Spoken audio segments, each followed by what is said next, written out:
Session 11 of Cowboy Bebop, Toys in the Attic, named after the Aerosmith album of the same title.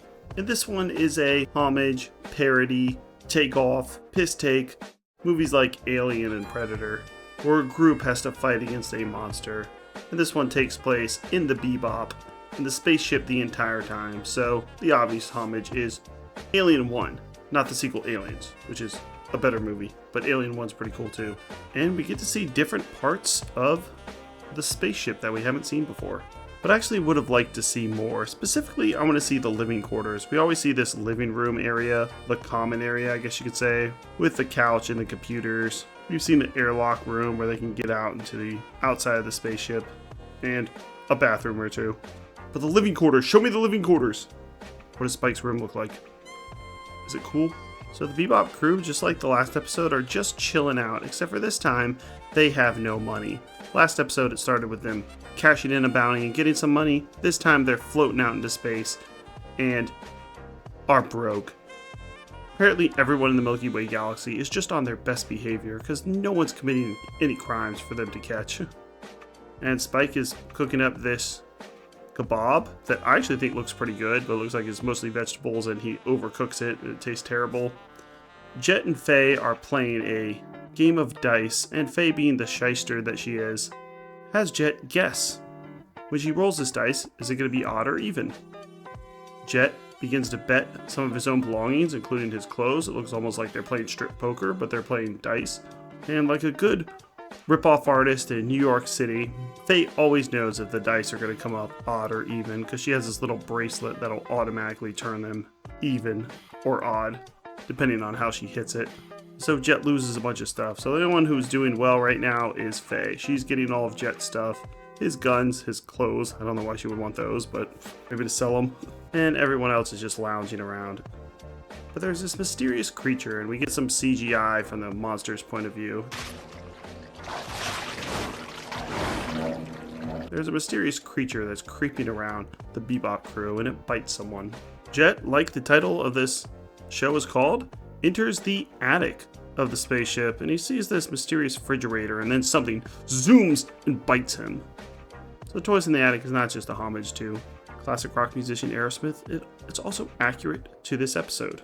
There's a purple spot on the back of Jet's neck, and he begins to feel very ill and fall asleep. They run some tests, but they can't figure out what this thing is. Then we get to see Faye, bathing of course, to titillate the audience. She gets bit too. Then Ein, the dog, gets bit.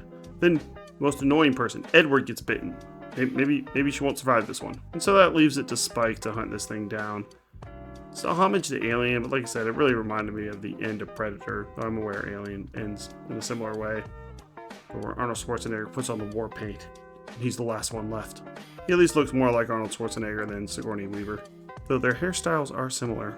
So Spike gets armed up, and he's going to take on this creature. And while this isn't my favorite episode, it's one I've seen actually quite a bit. They would rerun this one a lot when I used to watch it on Adult Swim. It is a unique episode. There's not another one that's really going to play on horror motifs. But it would have been nice, since this is a more casual episode that doesn't have to do with the main story, to maybe develop their characters a little more. They did that in the last one, Ganymede Elegy. And I think the creature they use is not very engaging.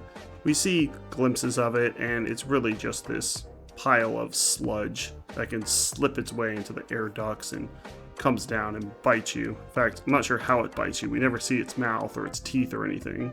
It's just a very uncreative monster.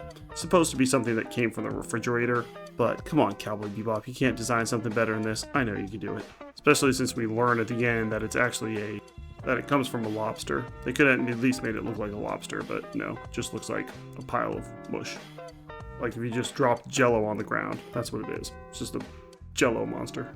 So I think the beginning's good, the middle's okay, and then the ending's quite good too. Seeing Spike have to battle this monster, he pulls out some moves, shoots at it, uses his flamethrower, tries to gas it, and eventually does get it with the flamethrower, but he has to find where there's one, there might be more. So he goes into the attic and finds this fridge and opens it, and we see a ghastly looking fridge. Nothing jumps out at him, but this thing looks infected, like a fungus is growing in there. So we get to see him push this fridge out into space, and they actually end it with playing Tchaikovsky's Waltz of the Flowers, being a homage to 2001: A Space Odyssey again.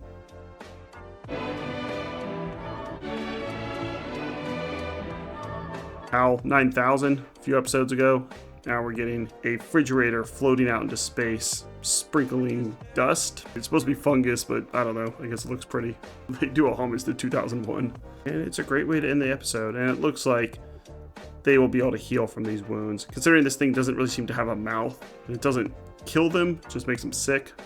They're all going to be sick for a while. Spike gets bitten at the end too. So I think I'm going to give Toys in the Attic a 6. It's a decent episode.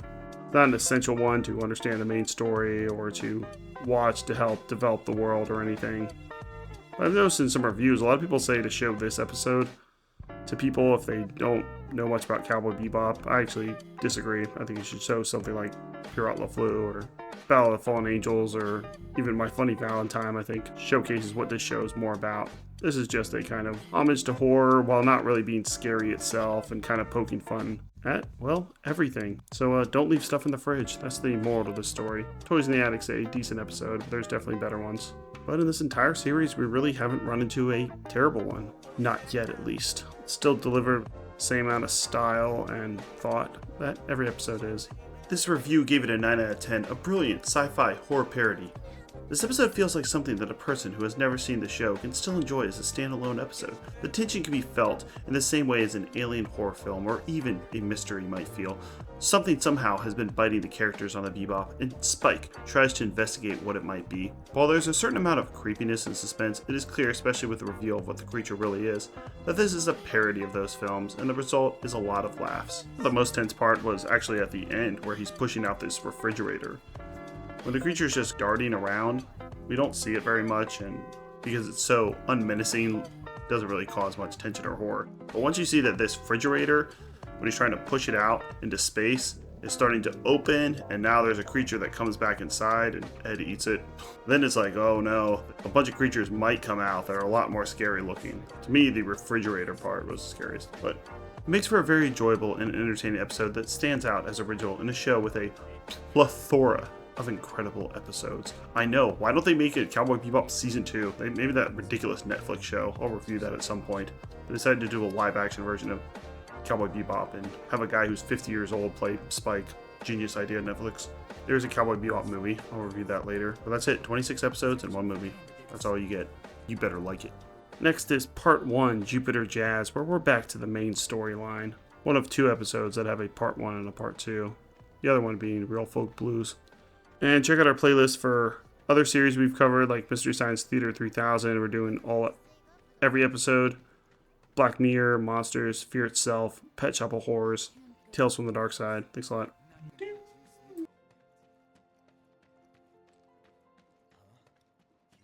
we could get some money?